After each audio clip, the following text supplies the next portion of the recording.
All right, a busy show tonight, but now let's bring in tonight's panel, National Senator Matt Canavan and former State Labor Secretary Cameron Milner. Great to see you both.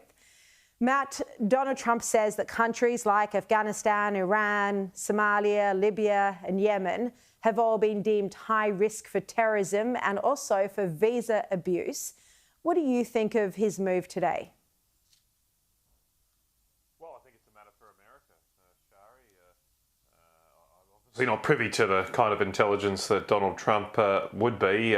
So it's hard to double guess the decisions, but I fully support every country making their own decisions on who comes to their own nation and under what circumstances. We've enforced that rule over the years, and I think we're very lucky that we've been able to maintain strong borders thanks to the action that former Liberal and National governments took, especially Tony Abbott and John Howard. Thankfully, in this country now, that is the bipartisan position. Labor went a bit soft after Kevin Rudd got elected, but this time they haven't quite made the same mistakes. So long may that continue. That's not the case in the United States. I mean, they've had this unbelievably open border in the past few years. It clearly played a big role in the election of Donald Trump. And as I say, it's completely a matter for America how they decide to rule over their own borders. Yeah, I think that distinction you make is right, that under Biden, it was just an open border situation. Cameron, though, what do you think about this battle for values and just how we perhaps do need to be more careful to make sure, and not just values, by the way, but the laws that people who come to our country or any country in the West will abide by our laws? That's right. And I think we have to have the security checks. I think you're right, Shari. At the top of the show, you mentioned the 3,000 Gazans who were let in with the lax security measures that we all were concerned about. They might not be terrorists, but they could be potential terrorists. And that's what we need to know with the security checks. So I think you're right. They need to share our values. They need to abide by our laws. They need to love our country.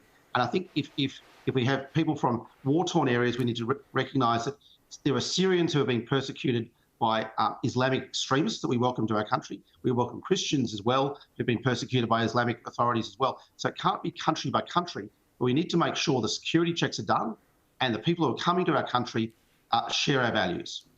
100%. And, you know, I remember maybe 6 months ago now, I reported one of the instances of one of those Gazans allowed in and how on social media he had shared posts supporting the paragliders sailing into Israel on October 7. He'd shared Hamas content. So, you know, again, perhaps that security vetting hasn't been up to scratch. And by the way, while we're on Trump, he's also today ordered an investigation into the cover-up of Joe Biden's cognitive decline during his presidency. There was a presidential memorandum that said this conspiracy marks one of the most dangerous and concerning scandals in American history. And Matt, I mean, you'd have to say this is pretty objective now that there was a deliberate cover-up over this. Well, I suppose it's another example, Shari, of thankfully Australia has not gone down this judicial mixing of the judicial and the political paths like there has been in America. Obviously, we saw the Biden administration, justice officials investigate the former President Trump, and now we're going to see seemingly the reverse. I mean, I don't like it overall as a trend. As I say, I hope that stays out of our system. There should be separation between the two fields of contest, but there's no doubt here there is a scandal.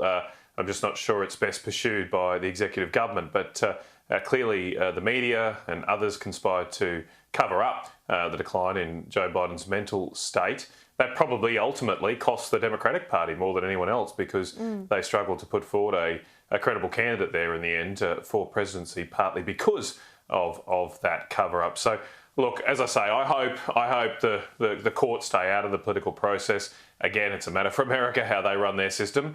But I quite like the political system we have, and it's one trend in America I hope we don't adopt. No, I'd have to agree with you, but I do think there does need to be accountability when it comes to this issue.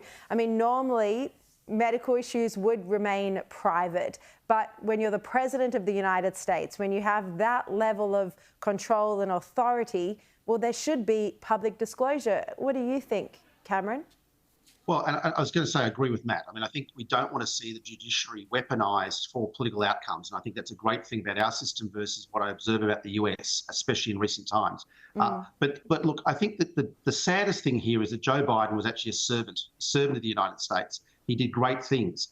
And he'll be only now remembered for the last year or two where he was seriously suffering from cognitive, diminished cognitive abilities, clearly, and now physical as well.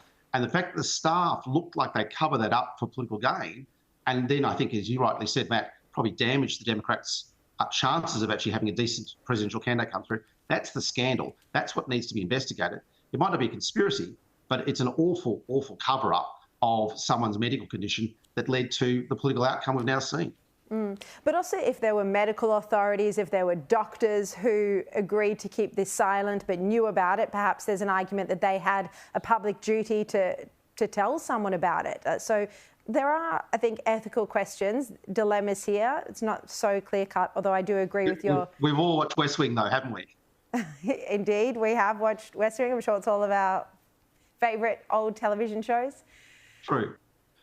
Now, federal Labor is being urged, as in the Albanese government, is being urged to scrap at least the size of its cigarette tax. Experts are now concerned that it's fueling this violent black market. We even saw the Premier in New South Wales, Chris Minns, come out this week. He spoke pretty strongly about the issue. But then we heard Treasurer Jim Chalmers say that he's definitely not making cigarettes cheaper. Have a look. I respectfully disagree with Chris. He's a friend of mine. I work closely with Premier Minns. I don't think the answer here is to make cigarettes cheaper for people. I think the answer here is to get better at compliance. Matt, this is becoming a major issue, the black market, the illegal importation, the crime. What do you think is the solution?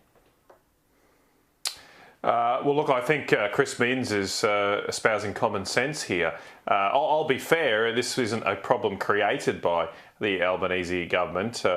These high excise on tobacco was there before Anthony Albanese came in, but the problem has gotten worse in the last few years, and it is the responsibility of any government to respond to things that aren't working well and try and fix them.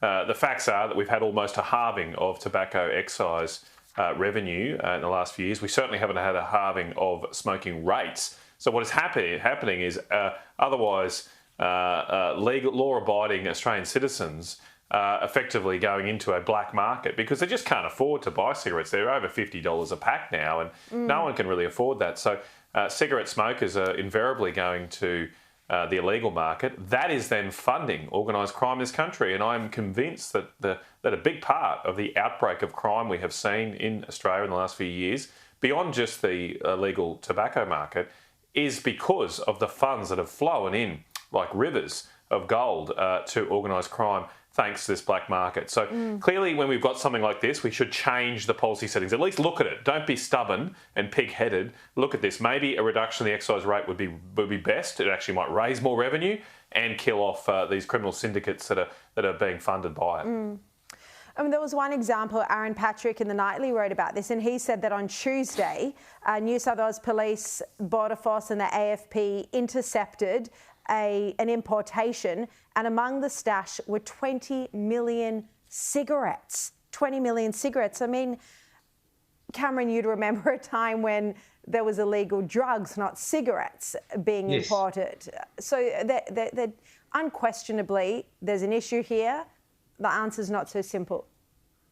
It isn't, and it's complex. But I think we do need to spend more on prevention, more on policing, and more on preventative healthcare as well. But you're right. I mean, the danger is the tax is so large now, it creates a natural incentive for organised crime to chase that revenue stream. And I think that's the problem. And I think we need to have an open discussion. And I think Premier Minns is right. He's seeing it on the streets in his own city, the crime wave driven by illegal and chop tobacco and people using the tax revenue as an incentive to produce this black market. And costing tens of millions of dollars in policing and compliance. I want to go to this fascinating story. There's a major issue. I mean, flight paths are always controversial, but there's now a major issue of flight paths at night to the new Western Sydney airport. and there are accusations of pork barrelling. This is a story on Sky News Digital today, and Sky News revealed that the Albanese government's directive to prioritise noise abatement in Labor electorates surrounding Western Sydney International Airport has triggered warnings from aviation experts. And one expert, Captain Byron Bailey, called the new runway, the whole plan, farcical. Have a look. It's very unrealistic. It's going to be very messy for air traffic control. When you, this reciprocal runway operation is what gets me. I mean, you have a wind blowing from, say, the southwest, runway 23 in use, might be days on end. I mean, Matt, if this is true, and I mean, can it really be true? Surely the Albanese government wouldn't do something so ridiculous as to design the flight paths to avoid Labor electorates. Look, I definitely think there's something that needs to be looked into here, Shari. I did chair an inquiry last year into flight paths right across Australia. We did hold hearings out in Western Sydney. There were a lot of residents there concerned about the design of these flight paths. I respectfully disagree with Captain Bailey, I think his name was there. Yes. Look, reciprocal runway operations do occur all around Australia. They're a common feature in the Brisbane airport at night. The key is that they're only used in low traffic periods, and they are, of course, only used when the wind conditions allow for them to safely be done. My understanding of what the government has said here is that they will impose those same conditions on Western Sydney as exist in Brisbane and other airports. The issue, though, is that when the flight paths were redesigned late last year, they seemingly just quite surprisingly seemed to centre all over Lindsay, the electorate of Lindsay, which was held by the Liberal National Party, or Liberal Party in New South Wales, and avoided a lot of the Labor electorates. And I think some serious questions have to be asked about the design of these flight paths, because they shouldn't be corrupted by the political process. They need to be done, obviously, for safety first, but also for efficiency and allowing as many residents as possible to sleep at night. People should not be interrupted unnecessarily from their own quiet enjoyment of their homes. Notwithstanding, of course, we need things like airports to operate. Now, the Prime Minister has for a long time, I mean, dating back over a decade, been very involved in this project and setting up a second international airport in Sydney, and actually put him at loggerheads with Ed Husic, a local MP, who was actually against the airport. I mean, Cameron, is this perhaps part of the reason they don't personally get along well? Well, I think there's a lot of reasons with Ed Husic and the Prime Minister, not just the airport. But I think when I looked at the maps, Shari, I mean, it's only flights between 11 p.m. and 5:30 a.m. And really what they're doing is they're putting all the flight paths in those evening hours across rural and larger areas rather than over urban residential areas. I mean, that's, I think, where the divide sits in Western Sydney with the maps I looked at. All right. Matt, before we go, I just want to actually ask you a question without notice about the super tax, the coalition's position on the super tax. Now, I know you're against it. We've been covering it on this show for weeks and weeks now. But I understand that the formal position went to shadow cabinet but didn't go to the joint coalition party room. Now, that's usually how a policy position is arrived at, isn't it? It goes to the joint coalition party room before it's officially announced.